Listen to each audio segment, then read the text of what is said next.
జిల్లా ఆ నియోజకవర్గంలో రోడ్ల సమస్యపై బీఆర్ఎస్ కాంగ్రెస్ నేతల మధ్య వార్ నడుస్తోంది. కారు పార్టీ కేడర్ సెల్ఫీలతో సవాల్ విసురుతున్న క్రమంలో కౌంటర్ ఇవ్వలేక కాంగ్రెస్ ఆత్మరక్షణలో పడాల్సి వస్తోంది. గుంతల రోడ్లతో ప్రజలు అవస్థలు పడుతున్నా అదేం పెద్ద సమస్య కాదంటూ జనం కళ్లకు గంతలు కట్టేందుకు హస్తం పార్టీ చేస్తున్న ప్రయత్నాలు ఫలించడం లేదు. ఈ విషయంలో బీఆర్ఎస్ నేతలు సోషల్ మీడియాలో పెడుతున్న పోస్టులు వైరల్ అవుతున్న క్రమంలో కాంగ్రెస్ పలాయనవాదం అందుకుందన్న విమర్శలు వస్తున్నాయి. ప్రజా సమస్యల్ని పరిష్కరించింది హస్తం పార్టీ ప్రభుత్వమేనని చెబుతోంది. ఇది అసలు సమస్యను పక్కదారి పట్టించడమే అన్నది గులాబీ దళం వాదన. అశ్వారావుపేట నియోజకవర్గంలో రోడ్లపై కారు కాంగ్రెస్ పార్టీ నేతల మధ్య జరుగుతున్న వార్పై ఇన్సైడ్ స్టోరీ.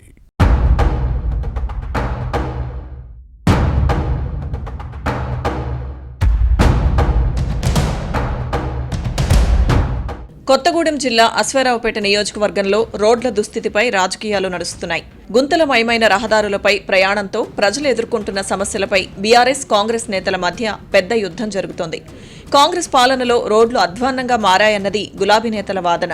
బీఆర్ఎస్ మాజీ ఎమ్మెల్యే మెచ్చ నాగేశ్వరరావు ఈ అంశాన్ని ఎత్తుకుని కాంగ్రెస్ ప్రభుత్వంపై దుమ్మెత్తిపోస్తున్నారు. దీంతో రాజకీయాలు వేడెక్కుతున్నాయి. రోడ్ల అంశంపై మెచ్చ కాంగ్రెస్ కు సెల్ఫీ సవాల్ విసురుతున్నారు. సమస్య తీవ్రతను ప్రభుత్వానికి తెలిసేలా చేయడమే తన నిరసన లక్ష్యమన్నది ఈయన వాదన. ఇందిరమ్మ రాజ్యంలో రహదారులు ఇలాగేనా అంటూ కాంగ్రెస్ ఎమ్మెల్యే జారే ఆదినారాయణను టార్గెట్ చేస్తున్నారు. హస్తం పార్టీ పాలన ఇలానే ఉంటుందని మాజీ ఎమ్మెల్యే మెచ్చ నాగేశ్వరరావు కాంగ్రెస్ ప్రభుత్వంపై దుమ్మెత్తిపోస్తున్న క్రమంలో రాజకీయ రచ్చ జరుగుతోంది.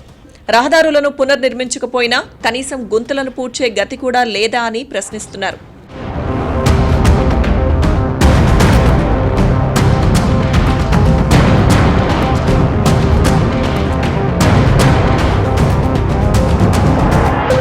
ఏ చిన్న సమస్య దొరికినా అశ్వారావుపేట కాంగ్రెస్ ఎమ్మెల్యే జారే ఆదినారాయణపై నిరసనలతో విరుచుకుపడుతున్నారు బీఆర్ఎస్ మాజీ శాసనసభ్యుడు మెచ్చ నాగేశ్వరరావు. రహదారుల దుస్థితిపై సామాజిక మాధ్యమాల్లో పెడుతున్న పోస్టులు వైరల్ అవుతున్నాయి. మంచి రోడ్లతో ప్రజలకు ఏ ఇబ్బంది లేకుండా చేస్తామని ఎన్నికల్లో హామీ ఇచ్చి గెలిచిన తర్వాత సమస్యను గాలికొదిలేశారన్నది బీఆర్ఎస్ నేతల వాదన. సోషల్ మీడియాలో పెడుతున్న పోస్టులపై ప్రజలు రకరకాలుగా చర్చించుకుంటున్న తర్వాతైనా రిపేర్లు చేస్తారేమో అనుకుంటే అది లేదు. నిధులుంటే కదా గుంతలు పూడ్చేది అంటూ జనం నుంచి కామెంట్స్ వస్తున్నాయి.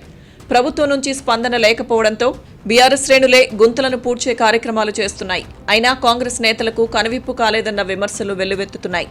ప్రభుత్వం చేయాల్సిన పనిని చేయకపోవడంతోనే తామే పూనుకున్నామన్నది బీఆర్ఎస్ నేతల వాదన.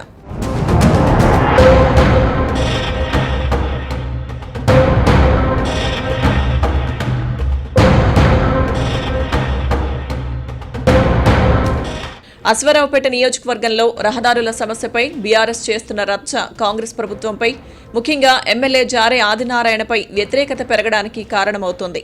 అప్రమత్తం అవ్వకపోతే పుట్టి మునగడం ఖాయమనుకున్న జారే రోడ్ల దుస్థితిని బీఆర్ఎస్ రాజకీయం చేస్తోందన్న వాదాన్ని అందుకున్నారు. గోరంత సమస్యను కొండంతగా చిత్రీకరిస్తూ జనాన్ని రెచ్చగొట్టడమే పనిగా పెట్టుకుందన్నది కాంగ్రెస్ ఎమ్మెల్యే విమర్శ. మెచ్చ మైలేజ్ పాలిటిక్స్ కు చెక్ పెట్టకపోతే డ్యామేజ్ ఎక్కువగా జరిగే అవకాశం ఉందని టెన్షన్ పడుతున్న హస్తం పార్టీ శాసనసభ్యుడు బీఆర్ఎస్ కు కౌంటర్ వ్యూహంగా గ్రామాల్లో సమస్యలను పరిష్కరించింది కాంగ్రెస్ ప్రభుత్వమేనని చెప్పుకొచ్చారు. ఇదే విషయాన్ని సోషల్ మీడియా వేదికగా ప్రజల్లోకి తీసుకువెళ్లే ప్రయత్నంలో ఉన్నారు. జరగాల్సిన నష్టం జరిగిన తర్వాత ఇప్పుడు నష్ట నివారణకు ఎన్ని ప్రయత్నాలు చేసినా పెద్దగా ప్రయోజనం ఉండదని కాంగ్రెస్ కార్యకర్తలు భావిస్తున్నారు. అతుకుల బొంతల్లాంటి రహదారుల గుంతలకు గంతలు కట్టాలన్నా సాధ్యమయ్యే పని కాదన్నది హస్తం పార్టీ కార్యకర్తల వాదన. అశ్వారావుపేట నియోజకవర్గంలో బీఆర్ఎస్ కాంగ్రెస్ నేతల మధ్య సాగుతున్న రోడ్ల రాజకీయం ఏ మలుపు తిరుగుతుందో చూడాలి.